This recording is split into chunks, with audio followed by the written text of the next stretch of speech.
नौकरी के बदले जमीन घोटाले में एक तरफ सीबीआई ने जहां तेजस्वी यादव से पूछताछ की, तो वहीं दूसरी तरफ ईडी ने इसी से जुड़े मनी लॉन्ड्रिंग के मामले में मीसा भारती को पूछताछ के लिए बुलाया। तेजस्वी ने कहा कि वो झुकेंगे नहीं, लड़ेंगे।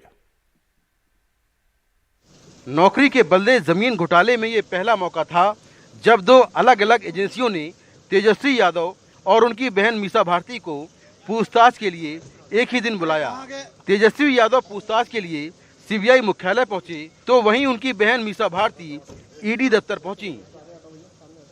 ये निराधार चीजें हैं कैमरामैन, और इससे कोई क्या कहता है नहीं कहता है, इससे कोई फर्क नहीं पड़ता। सच्चाई यही है कि कोई घोटाला हुआ ही नहीं है, ये स्पष्ट है। तो इससे ज्यादा कुछ हम कहेंगे नहीं। सरकार का नियम बा, जो सरकार का बात मानना है, न्यायालय का बात मानना है, जो कहेगा न्यायालय हम लोग करेंगे। आप लोग को भरोसा है? अभी पूरा भरोसा से चल रहे हैं। इतना दिन नहीं, इतना दिन से बिना भरोसे के चल रहे हैं। दोनों से शनिवार को पूरे दिन पूछताछ चली। नौकरी के बदले जमीन घोटाले में सीबीआई ने मई 2022 में केस दर्ज किया था और इस मामले में सीबीआई दिल्ली की राउज एवेन्यू कोर्ट में लालू यादव, राबड़ी देवी, मीसा भारती समेत 16 लोगों के खिलाफ चार्जशीट दायर कर चुकी है। हालांकि तेजस्वी यादव इस केस में आरोपी नहीं है। आरोप है कि 2004 से 2009 के बीच लालू यादव ने रेल मंत्री रहते हुए रेलवे के ग्रुप डी में मनमाने तरीके से नौकरियां दी। इसके बदले नौकरी पाने वालों से उनकी जमीन ले ली गई।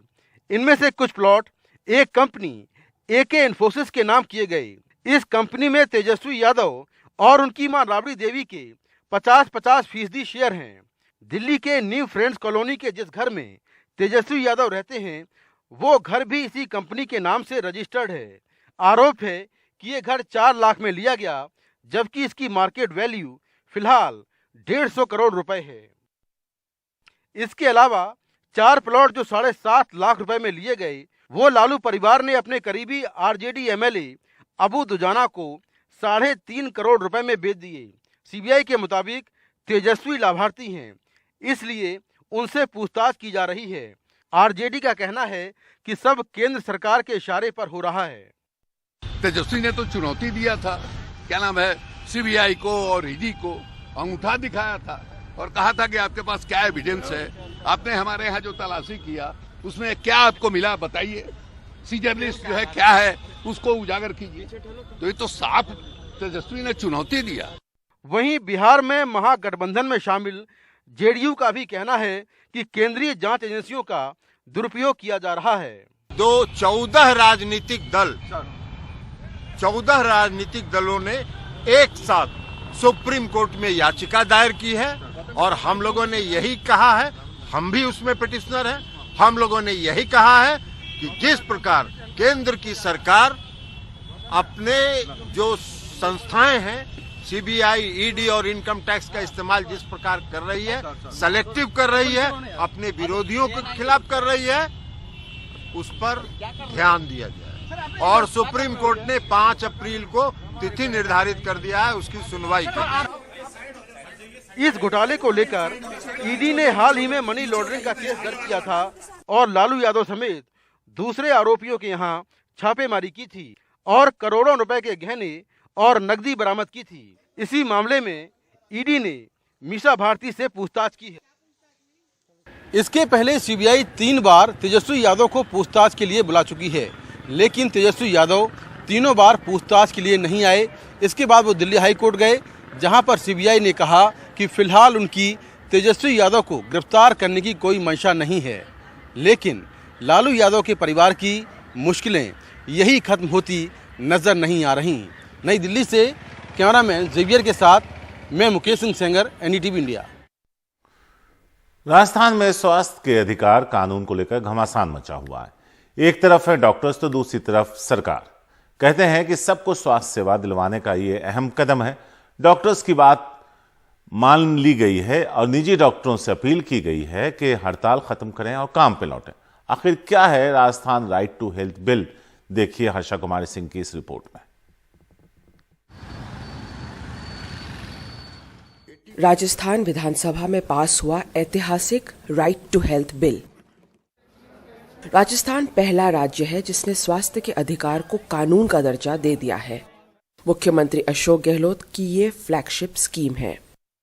डॉक्टर्स हो या कोई हो, मीडिया कर्मी हो या सब जितने जनप्रतिनिधि है, सबका ध्येय होना चाहिए पब्लिक की सेवा करने का। हम आज मीडिया वाले क्या करते हैं, उनका भी ध्येय होता है कि हम पब्लिक इंटरेस्ट में अपनी बात रखें या लिखें या दिखाएं। राजनीति में कार्यकर्ता क्या करता है, हम पब्लिक के लिए कुछ काम करें। क्या डॉक्टर्स या कोई भी सर्विस में आते हैं तो सरकारें कितने लाखों रुपये खर्च कर रही है। भाई ये हमारा ह्यूमन रिसोर्स है, इनके माध्यम से पब्लिक की सेवा होगी। स्वास्थ्य के अधिकार कानून के तहत अस्पताल सरकारी हो या निजी, किसी भी मरीज को उपचार से मना नहीं किया जा सकता, खासकर इमरजेंसी में। अगर कोई इमरजेंसी है या जानलेवा स्थिति है तो निजी डॉक्टर्स हो या सरकारी, आपातकालीन उपचार करना पड़ेगा। अगर आपातकालीन उपचार नहीं हो पाता तो एम्बुलेंस करके मरीज को उपचार के लिए भेजना पड़ेगा। अगर मरीज के पास पैसे नहीं हैं तो अस्पताल को पैसे सरकार देगी। निजी अस्पतालों को चिरंजीवी बीमा जैसे सरकारी योजनाओं से जुड़ना पड़ेगा। मरीज को इलाज की पूरी जानकारी देना भी अनिवार्य होगा। मरीज को बताना पड़ेगा कि उसका इलाज कैसे हो रहा है और उसमें कितना खर्च आएगा। अपने आप में ये बिल ऐतिहासिक है, लेकिन इसको लेकर निजी डॉक्टर्स हड़ताल पे हैं। डॉक्टर्स का कहना है कि अस्पताल खोलने से पहले 48 तरह की एनओसी लेनी पड़ती है। इसके साथ ही हर साल रिन्यूअल फीस, स्टाफ की तनख्वाह और अस्पताल के रखरखाव पर लाखों रुपए का खर्च होता है। अगर इस तरह से राइट टू हेल्थ लागू हुआ तो अस्पताल अपना खर्च कैसे निकालेगा? जो स्थिति है वो है कि पूरा राजस्थान बिल्कुल बंद है, प्राइवेट हॉस्पिटल काम नहीं कर रहे हैं। हम धीरे धीरे सरकारी अस्पतालों को भी इंक्लूड करेंगे। हमारी जो अभी डिमांड है वो नो टू आरटीएच है। सरकार अब किस तरह से इनवाइट करती है, किस तरह से इसको लेती है, उस हिसाब से हमारा स्टैंड रहेगा। निजी अस्पताल के साथ साथ रेजिडेंट डॉक्टर्स भी हड़ताल पे हैं। ऐसे में मरीजों को खासा परेशानी हो रही है और सरकार ने अपील की है कि डॉक्टर्स हड़ताल खत्म करें। हमने जो भी कानून में अमेंडमेंट किया है, मूल बिल में इस बिल में बहुत फर्क कर दिया। डॉक्टर से बात किए, 1-to-1 बात किए, हमारे सेक्रेटरी साहब ने बात की, प्रिंसिपल सेक्रेटरी ने किए और तो और चीफ सेक्रेटरी ने बात की है। उनकी सहमति के बाद ये बिल लाया। लेकिन फिलहाल जब तक हड़ताल खत्म नहीं होती, मरीजों को स्वास्थ्य का अधिकार तो दूर की बात, चिकित्सा सेवाएं लेने में भी परेशानियों का सामना करना पड़ रहा है। जयपुर से Harsha Kumari Singh, NDTV India. Punjab police के सूत्रों के मुताबिक अमृतपाल के दिल्ली के आईएसबीटी हवाई बस अड्डे पर उतरने के इनपुट्स मिले, जिसको लेकर पंजाब पुलिस और दिल्ली पुलिस की टीम दिल्ली और उससे लगे बॉर्डर पर अमृतपाल की सरगर्मी से तलाश में जुटी है। आईएसबीटी बस अड्डे पर सुबह से दिल्ली पुलिस और पंजाब पुलिस की टीमें कल से मौजूद हैं। कई सीसीटीवी फुटेज खंगाले जा चुके हैं, कईयों पर नजर रखी जा रही है।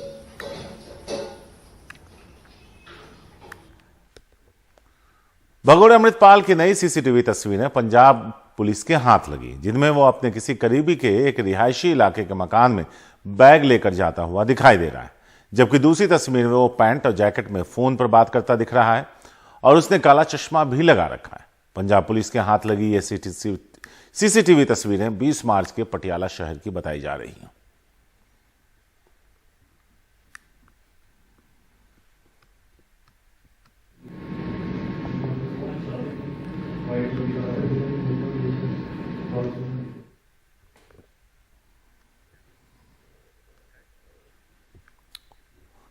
अब आपको उसका अमृतपाल का पहले का वो इंटरव्यू दिखाते हैं, जिसमें हमने 26 फरवरी को अमृतपाल के गांव जल्लूपुरा खेड़ा में किया था।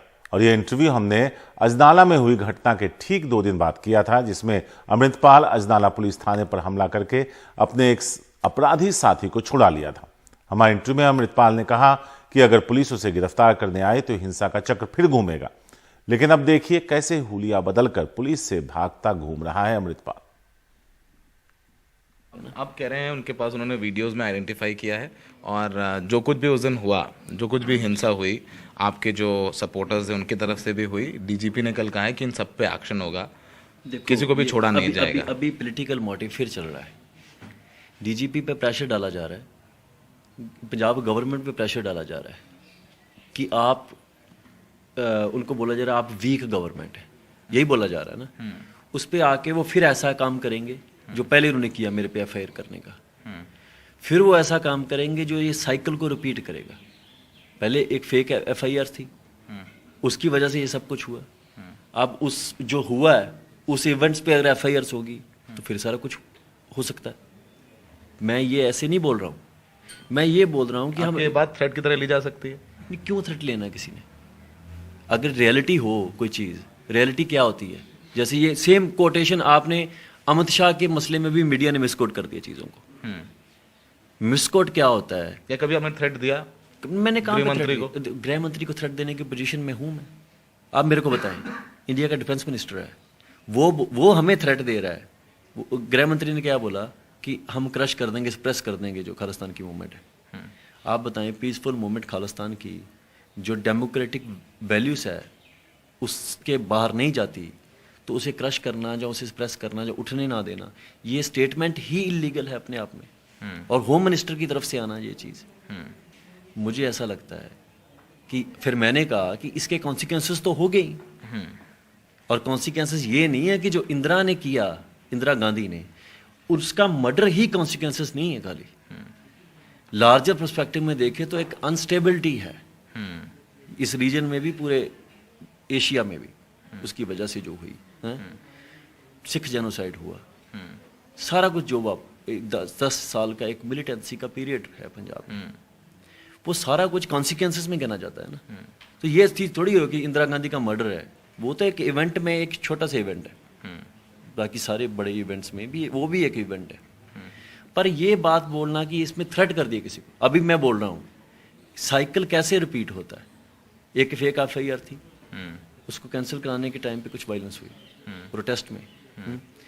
अगर आप देखें जो किसान प्रोटेस्ट है, वो हम लोग जा रहे थे दिल्ली, जाते टाइम कुछ वायलेंस हुई, पुलिस वाले भी इंजर्ड हुए, उसमें लोग भी इंजर्ड हुए, बिल वापस हो गया। अगर गवर्नमेंट फिर जो वहां पे वीडियो बना के फिर चार्ज करेगी, उसके लिए प्रोटेस्ट होंगे।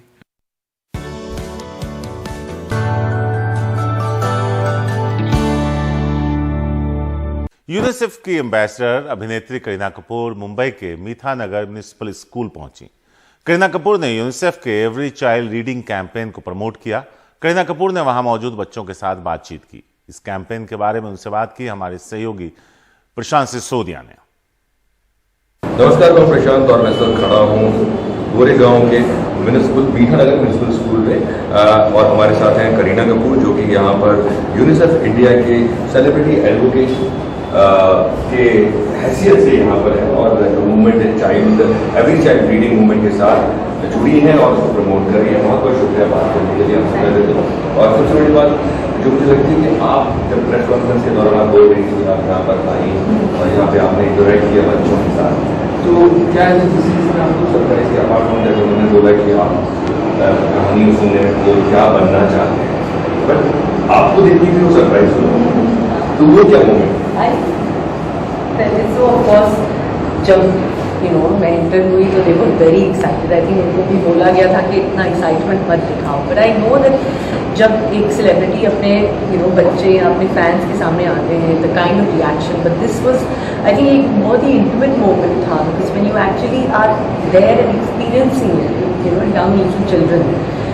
I think now I feel a lot more because I'm a mother. So I see every child in that aspect that they're so precious, and उनकी जो खुशी होती है, जो when they see it, it's so innocent and it's so vulnerable that I genuinely felt like that I'm so happy that I actually this moment will always be remembered to me that I actually took out this time. उन्होंने आपसे क्या सवाल पूछे बच्चों? ये तो मुझे बहुत सारे सवाल किए कि मैं कहाँ रहती हूँ, जब मैं छोटी थी कौन सी बुक्स पढ़ती थी, मैं छोटी होकर when I was younger what did I want to become, did I always know कि मैं एक्ट्रेस बनना चाहती थी. So it was they were very excited to share their questions, their conversation, and they were very confident. एक होता है कि जब आप किसी मीट समबडी पहली बार मिलते हैं, थोड़ा सा ऐसे घबराहट सी आए, डराव सा लगता है, but I think they didn't have any of that. They were and that's what I take away with me. आज की डेट में बहुत मुश्किल है बच्चों को मोबाइल फोन या टीवी से या ओटीटी से हटा के किसी तरह लास्ट टाइम में हम लोग मिले थे, हम ऑडियो के बारे में बात कर रहे थे, तो इतने टेक्नोलॉजी आने के बाद वापस रीडिंग में डालना क्या मतलब सेफ के साथ एक सेटअप को समझ में आया हो या बैठे भी क्या ऐसी चीज हो सकती है बच्चों को वापस रीडिंग की तरफ लाया जा सकता है? ऑफ कोर्स आई थिंक जैसे कोविड ने हमें एक बुरी आदत दी है kind of have gotten used to हाथ में रिमोट है, हम चैनल फ्लिप कर रहे हैं, पिक्चरें भी हम अभी देख रहे हैं घर पे सोफे पे बैठ के, तो एक ये आदत हो गया है. But of course the fact is we have to encourage our children, so if you kind of take out that time, that's why the campaign is about कि अगर दिन में हम 15-20 मिनट निकालें, kind of steer them in the right direction of reading. I think it will be able to do it. बहुत बहुत शुक्रिया बात करने के लिए और ये जो आपका कैंपेन है ये रंग लाए. Thank you.